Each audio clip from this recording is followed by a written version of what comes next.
드디어 벗어난 이 장기 하락 채널. 드디어 벗어났죠. 우리가 기대하는 이런 장대 양봉도 기대를 해볼 수가 있을 것 같은데 오늘은 아직 2.4%이 정도의 상승이기 때문에 저는 장대 양봉이다 이렇게 생각하지 않습니다. 자, 그래서 만약에 장기적으로 봤을 때에도 이걸 올리더라도 한번 눌렸다가 가면서 빅롱이 들어서는 그런 흐름이 나올 수 있다라는 거. 그렇다면 우리가 기대하는 그 빅롱 장세도 기대를 해볼 수가 있겠죠. 자, 제가 직전 영상에서는 장기적인 그 관점에 대해서 말씀을 드리긴 했지만 지금은 장기적인 그 타점은 놓친 게 맞아요. 제가 계속해서 말씀을 드렸죠. 이런 구간에서 무조건 현물 잡으셔야 된다. 그리고 이거 넘어서면 한번 눌릴 때 잡아야 된다. 그렇게 말씀을 드렸기 때문에 장기적인 타점은 좀 놓친 게 맞습니다. 그렇다면 단기적인 대응 방법, 이걸 좀 어떻게 잡아야 될까? 오늘 영상에서 풀어드리도록 할게요.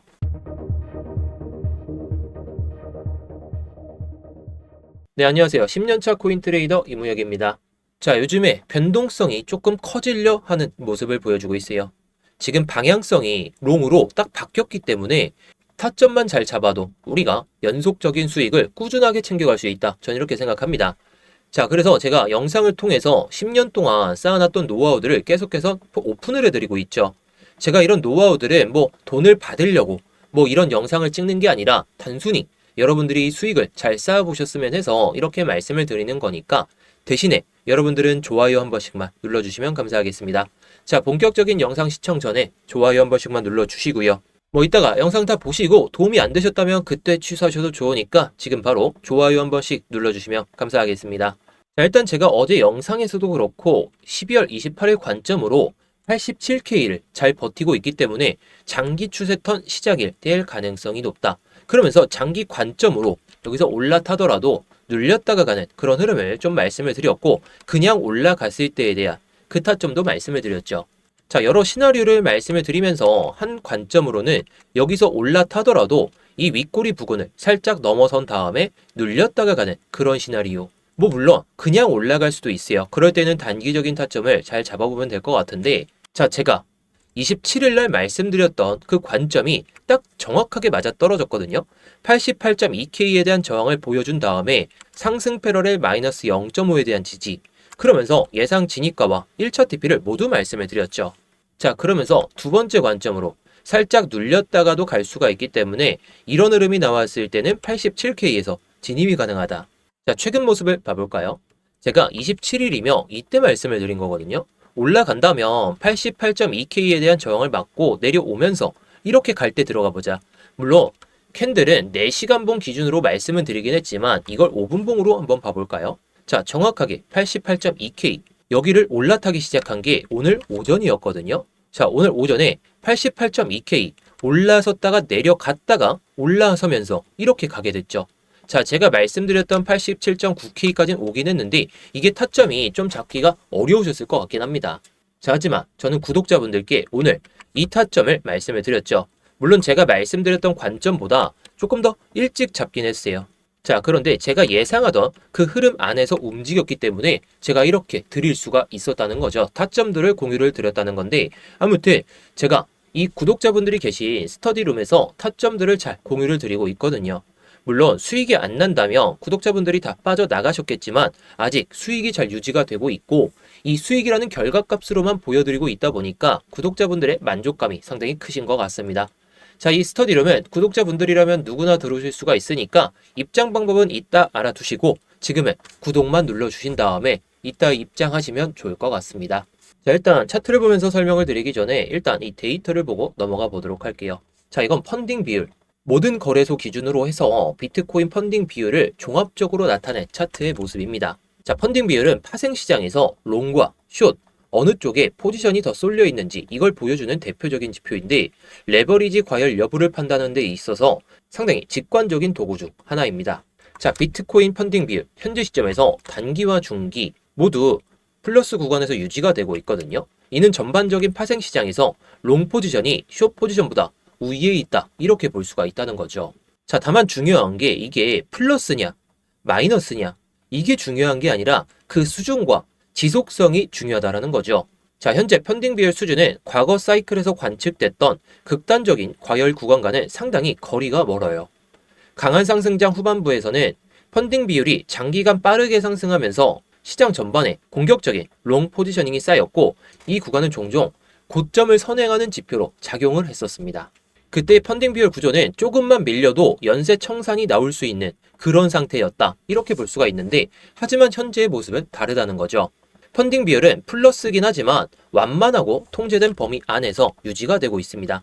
즉, 롱 포지션이 많기는 하지만 레버리지가 무분별하게 쌓여 있다 이렇게 보기는 어렵고 여기서 또 중요한 포인트는 가격 조정 구간에서도 펀딩 비율이 깊은 음수로 전환되지 않았다라는 거죠. 만약 시장에 공포가 유입이 되었다면 펀딩 비율은 빠르게 음수로 전환되면서 숏 포지션, 쏠림이 강하게 나타났을 가능성이 높거든요. 근데 그렇지 않았죠. 이는 두 가지 의미를 동시에 의미하게 되는데 자, 첫 번째, 시장 참여자들이 이번 조정을 구조적인 붕괴로 보고 있지 않다라는 점. 자, 두 번째, 숏 세력이 가격 흐름을 주도적으로 끌고 가고 있지 않다 이런 뜻으로 받아들일 수가 있거든요. 자, 이걸 다시 해석하면 지금 시장은 강제적인 디레버리징 국면에 진입하지 않았고 패닉성 숏 포지션 쏠림도 관측되지 않고 있습니다. 이런 환경에서는 롱 스퀴즈나 쇼크 스퀴즈 같은 극단적인 변동성 이벤트의 가능성도 상대적으로 상당히 제한적이기 때문에 파생시장 관점에서 보며 현재 구조는 이렇게 정리할 수 있을 것 같아요. 자, 첫 번째, 롱 포지션 우위는 존재하고 있는 상황. 이걸 펀딩 비율로 확인할 수 있죠. 자, 두 번째, 레버리지 과열 상태는 아니라는 거. 자, 세 번째, 포지션 쏠림도 뚜렷하지 않은 상황. 자, 마지막으로 아까 말씀드렸던 그 연쇄 청산 리스크도 상당히 제한적이라는 거. 즉, 지금의 가격 움직임은 불안정한 레버리지에 의해서 움직이는 게 아니라 그리고 억지로 만들어진 그런 흐름이라기보다는 현물과 심리 그리고 유동성 변화가 더 큰 영향을 주고 있는 국면에 가깝다. 저는 이렇게 보고 있습니다. 이 점은 굉장히 중요한데 그 이유가 레버리지가 과도하게 쌓인 그 시장에서는 작은 악재에도 급락이 발생할 수가 있는데 현재처럼 펀딩 비율이 비교적 안정적인 환경에서는 하락이 나오더라도 점진적으로 소모적인 형태로 전개되는 경우가 많기 때문이죠. 종합적으로 보면 펀딩 비율 기준에서 비트코인은 현재 파생시장 과열의 전형적인 특징을 보여주지 않고 있습니다. 단기적으로 레버리지발 급락 가능성은 상당히 낮은 상태고 시장은 중립에서 다소 긍정적인 쪽에 기울어져 있다. 이렇게 볼 수가 있다는 거죠. 자, 이 데이터가 지금 후행적이다. 이렇게 보실 수도 있기는 한데 제가 이전에도 계속 데이터를 보면서 말씀을 드렸죠. 지금은 둔화 국면이 맞긴 하지만 결국에 이게 상승을 가기 위한 그 준비 단계다. 결국 지금 결과론적으로 나오고 있습니다. 물론 한 번 더 밀고 갈 수는 있겠지만 제가 봤을 때 점진적인 상승이 계속해서 이어지지 않을까 싶어요. 자, 아무튼 이런 데이터들은 제가 영상을 통해서 계속 말씀을 드리고 있으니까 여러분들이 직접 찾아보진 마시고 제 영상을 꾸준하게 잘 챙겨보시며 이 데이터들 어떻게 분석하는지 어떤 데이터가 중요한지 미리미리 잘 알아두실 수가 있을 겁니다. 그리고 여러분들이 궁금해하시는 데이터 있으시면 댓글로도 남겨주시면 좋겠고요. 자, 아무튼 제가 요즘에 장기 관점이나 아니면 단기 관점이나 모두 관점을 말씀을 드리고 있는데 이 관점이 정확하게 맞아떨어졌죠. 그래서 오늘 영상도 잘 참고해 보신다면 여러분들도 정말 좋은 수익을 챙기실 수가 있을 것 같습니다. 자, 그래서 오늘의 관점, 이 관점 1번에 살짝 올라갔다가 내려오면서 그때 잡는 거거든요. 자, 일단 제가 그어놓은 이 일봉상의 단기 하락 패러렐 이 채널을 딱 보게 되면 기준선이 여기였죠. 여기선과 여기선이었는데 이걸 평행하게 딱 그어 봤을 때 위에다가 딱 올라온 선, 여기가 보라색 선, 이 마이너스 1값이거든요. 하락 패러렐. 자, 이걸 4시간봉으로 다시 봐볼까요? 그 전에 저항이 나왔던 구간은 없었죠. 이 구간까지 도달했던 경우가 없어요. 자, 그런데 하락 패러렐 마이너스 0.5선 이거를 넘어섰다가 지지받고 올렸다가 지지받으면서 이렇게 상승을 보여줬단 말이에요. 그럼 다음 저항까지 체크를 한다면 눌렸을 때 들어가는 그런 시나리오. 자, 근데 제가 왜 89K 이거를 말씀을 드리냐면은 89K가 지금 이 양봉 직전 4시간 봉의 가운데 가격 수준이거든요. 자, 물론 여기까지 올라간다라고 치면 지금 잡아서 수익 내면 되지 않나요? 이렇게 생각하실 수도 있어요. 근데 한번 밀리게 되면 손익비가 1대1인 상황에선 저는 진입하지 않습니다. 차라리 내려오고 기다릴 자리에서 기다린 다음에 들어가도 늦지가 않기 때문에 이 흐름을 한번 기다려보시는 게 좋을 것 같아요. 왜냐? 제가 말씀드렸던 이런 구간에서 못 잡으신 분들은 높게 잡아서 좋을 건 없기 때문에. 자, 아무튼 이렇게 흘러갈 때 우리가 진입해 보자는 건데 여기서 하락 패러렐 마이너스 1 이 선을 돌파한 다음에 밀릴 거예요. 돌파를 못해도 그냥 저항만 맞아도 되는데 여기서 밀리다가 뭐 어떤 흐름을 보여주든지 간에 여기서 밀렸다가 이렇게 올라타면서 우리가 들어가자는 거죠. 자, 물론 이런 파동이 똑같이 안 나올 수도 있어요. 게다가 아까 말씀드렸던 5분봉에서도 나올 수가 있는데 아무튼 우리가 기다릴 자리는 여기서 못 들어갔다며 여기서 못 들어갔다며 저점에서 못 잡았다며 여기까지는 기다리시는 게 손익비 좋은 매매가 가능하기 때문에 이렇게 말씀을 드리는 겁니다. 자, 이 타점은 결국에 위로 올라갔을 때 손익비가 너무 좋죠. 자, 적게 봐도 93K. 여기서 잡았을 때 93K면 손익비가 뭐 여기서 손절로 잡고 봐도 1대2 그 이상이기 때문에 이런 자리에서만 제가 매매를 좋아하는 겁니다. 자, 그런데 이런 타점들이 정말로 오더라도 그리고 1차 TP를 제가 뭐 93.3K 이렇게 말씀은 드렸지만 아무튼 이 타점이 안 오고 아니면 이 타점보다 더 올라갔을 때는 어떻게 대응해야 되는지 그리고 매수 타점이 오더라도 어떻게 매수해야 되는지 모르시는 분들이 너무 많아서 이렇게 스터디룸에서 공유를 드리고 있죠. 자, 이 공유 드리는 타점들은 제가 단순히 공유를 드리고는 있지만 정말 수익이 나는지 그거부터 체크해 보셔도 좋을 것 같아요. 자, 아무튼 스터디룸 입장 방법은 이따가 말씀드릴 테니까 영상 집중해서 봐주시기 바라겠고요. 자, 그런데 이게 올라가더라도 내려올 때까지 기다려보는 그런 시나리오도 우리가 생각을 해볼 수가 있잖아요. 근데 제가 이 29일 9시 캔들 이게 이 양봉이거든요. 그리고 상승 패러렐 마이너스 0.5선 이거는 제가 지지받을 가능성이 높다라고 말씀은 드렸지만 지금 이걸 돌파하고 나서 한 번도 지지를 체크하지 않고 올린다? 이건 솔직히 말이 안 돼요. 말이 안 되는데 이런 흐름을 보여줄 때 우리가 들어가 볼 수가 있을 것 같습니다. 자, 제가 대부분은 이 상승 패러렐 마이너스 0.5선 아니면 이런 선을 지지받고 올라설 때 들어가 보자 이렇게 말씀을 드리지만 이번에는 좀 다를 것 같습니다. 제가 좀 잘못 써놨네요. 88.5K 이거고 1차 TP는 91.2K였는데 아무튼 다시 설명을 드리면 여기 안에서 아까 말씀드렸던 이 양봉의 중간 가격 그 밑에서부터 이 상승 패러렐 마이너스 0.5선 이때 비중을 확실히시면 되긴 하는데 아무튼 이런 가격에서 우리가 그냥 들어가 봐도 나쁠 것 같지 않습니다. 자, 왜냐면 추세가 롱이잖아요. 장기적으로도 롱이고 단기적으로도 롱이에요. 그럼 우리는 숏을 잡기보다는 이런 밑에 자리에서 천천히 담아보자는 거죠. 물론 이 타점은 1차 매수를 기준으로 말씀을 드리는 거니까 내려온다며 제가 그 타점이 왔을 때는 다시 한번 영상을 올려드리도록 할게요. 근데 이게 지금 이게 추세가 롱이잖아요. 장기적으로도 롱이고 단기적으로도 롱이다 이렇게 말씀을 드렸기 때문에 어줍지 않은 숏 매도보다는 지금의 롱 타점을 기다리시는 게 오히려 긍정적이라는 거. 자, 그래서 뭐 어떤 흐름을 보여주든지 간에 그냥 이거 이탈하고 이 안에서 머무르며 그때 우리가 들어가 보자는 거죠. 자, 여기서 몰빵을 하시라 이런 소리는 아니기 때문에 타점을 보면서 잘 대응해 보셔야 돼요. 자, 아무튼 이런 타점들은 여러분들이 실시간으로 잡는 게 너무 어렵죠. 게다가 여기서 유지가 되더라도 정말 매수를 해야 될까? 이런 생각을 많이 하시기 때문에 제가 이런 타점들을 구독자분들이 계신 이 스터디룸에서 공유를 드리고 있다는 거죠. 자, 오늘 오전에 나왔던 타점을 보게 되면 자, 이 타점인데 제가 예상하던 그 흐름 안에서 움직이면서 이때 딱 바이 신호가 나왔어요. 자, 정확하게는 8시 35분에 이 신호가 발생했고 근데 신호가 발생하기 전에 어떻게 나왔죠? 깃발 신호가 2개 나왔죠. 깃발 신호가 2개 나온 다음에 딱 신호가 나오게 되는데 이때 바이가 뜨게 되면 위에는 익절가, 아래는 손절가가 나오게 됩니다. 자, 그러면서 익절가에 딱 도달하게 되면 타겟이라는 단어가 딱 나오게 되죠. 자, 타겟이라는 단어가 나오다 보니까 뭐 차트를 보면서 매매하실 분들에게는 정말 유용한 도구가 될 수 있겠다. 저는 이렇게 생각합니다.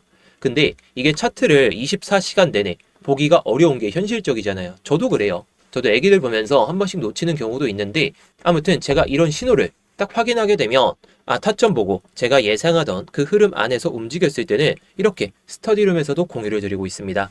자, 그런데 이 보조지표 또한 구독자분들께 공유를 드리고 있죠. 자, 그래서 이 보조지표를 공유받는 방법과 스터디룸 입장하는 방법에 대해서 말씀을 드려보면요. 자, 지금 영상 설명란이나 고정 댓글을 보시면 링크가 하나 보이실 거거든요. 이 링크를 클릭하시게 되면 해당 폼이 하나 보이실 겁니다. 자, 해당 폼을 보시게 되면 일단 제 이름, 이무역 전문가가 선택되어 있는지 확인하시면 좋고요. 자, 그리고 아까 말씀드렸던 이 스터디룸은 이 실시간 관점 스터디 무료 신청을 딱 클릭하시면 됩니다. 자, 뭐 그리고 업비트하고 빗썸에서도 제가 알트코인들을 좀 말씀을 드리고 있는데 요즘 알트코인 추세가 좋지가 않다 보니까 추세가 좋아지면 그때 다시 한번 말씀을 드릴 겁니다. 뭐 이런 코인들도 제가 스터디룸에서 말씀을 드리고 있으니까 스터디룸을 입장하신다면 모든 걸 받아보실 수도 있고, 자, 문자 메시지로도 드리고 있으니까 뭐 참고해 보시면 좋겠죠. 자, 그리고 제가 아까 말씀드렸던 그 보조지표 같은 경우에는 이걸 체크하시면 돼요. 자, 이거 체크하시면 제가 아까 말씀드렸던 깃발 신호가 나오는 그 보조지표와 함께 바이 신호나 셀 신호가 딱 나오면서, 바이 신호가 나왔을 때는 위에가 익절가, 아래는 손절가가 나오는 그 보조지표를 공유를 드릴 겁니다. 자, 물론 여러분들이 차트를 보면서 계속해서 매매를 하실 수가 있다면 이 보조지표를 통해서 그 내용에 맞춰서 잘 대응하시면 되겠죠. 그런데 차트를 24시간 내내, 게다가 직장인 분들이시라면 깃발 신호가 나오든지 간에 바이 신호가 나오든지 간에 셀 신호가 나오든지 간에 매매를 좀 하기가 어려우시다 보니까 이 타점들도 모두 스터디룸에서 공유를 드리고 있다라는 거. 자, 그런데 제가 이 스터디룸을 그냥 공개방으로 누구나 들어오실 수 있게 좀 만들어 보니까 광고쟁이들, 그리고 구걸하는 사람들까지 너무 많이 오더라고요. 그래서 관리가 너무 안 돼가지고 지금은 정말 공부하고 싶고 정말 수익이 간절하신 그 구독자분들로 한해서만 입장을 좀 받으려다 보니까 이렇게 구글 폼을 통해서 신청을 좀 받고 있는 거예요. 단기방 같은 경우에는 이렇게도 운영을 하고 있거든요. 자, 제가 스터디룸 그리고 보조지표 이것을 통한 매매 같은 경우에는 좀 크게 수익을 내려고 하고 있는데, 단기적으로 좀 매매를 좀 하고 싶다 이러신 분들을 위해서 단기방도 좀 만들어 놨으니까 단기방도 좀 입장하신다면 여러분들이 매매하시는 데 있어서 정말 편하시겠죠. 자, 그래서 단기방 같은 경우에는 기타를 클릭하시고 뭐 단기방 이렇게만 남겨주시면 됩니다. 자, 그리고 다 중복 체크 가능하니까 뭐 여러분들이 원하시는 내용에 맞춰서 딱 눌러주시고 양식에 맞게 내용을 작성하신 다음에 제출만 하시면 끝이라는 거. 어렵지 않으니까요. 여러분들이 편하신 대로 언제든지 제출해서 남겨주시면 되겠습니다. 자, 그래서 오늘의 관점에 대해서 요약을 한번 해드리도록 하겠습니다. 자, 드디어 넘어선 장기 하락 채널. 자, 저는 계속해서 롱장세는 들어올 건데 여기가 정말 마지막 기회가 될 거다라고 말씀을 드렸죠. 자, 장기 채널에서도 롱을 가리키고 있고 단기적으로도 롱을 가리키고 있기 때문에 제가 계속 강조드리듯이 숏매도, 이 어줍잖은 숏매도 하기보다는 그냥 뭐 묻지마 롱까지는 아니더라도 내려올 때마다 조금씩 담는 전략. 현물은 지금도 모으기 좋다라고 생각은 하지만 눌림이 한번 찾아올 때가 정말 마지막 기회가 될 것 같아요. 싸게 살 수 있는 기회가 말이죠. 자, 그래서 26년 1월 빅롱 이제 기대할 수 있을 거다라고 저는 생각합니다. 뭐 그래서 장기적인 그 관점에 대해서는 직전 영상을 참고해 보시면 좋을 것 같고, 오늘은 단기 관점에 대해서 이렇게 말씀을 드렸으니까 오늘 제 영상이 좀 마음에 드셨다, 분석이 좀 어느 정도 들어맞을 것 같다 하시면 아까 좋아요 눌러주셨던 분들 좋아요 유지해 주시고, 구독 안 누르신 분들은 구독까지 눌러주시면서 제 영상 꾸준하게 잘 챙겨보시면 좋을 것 같습니다.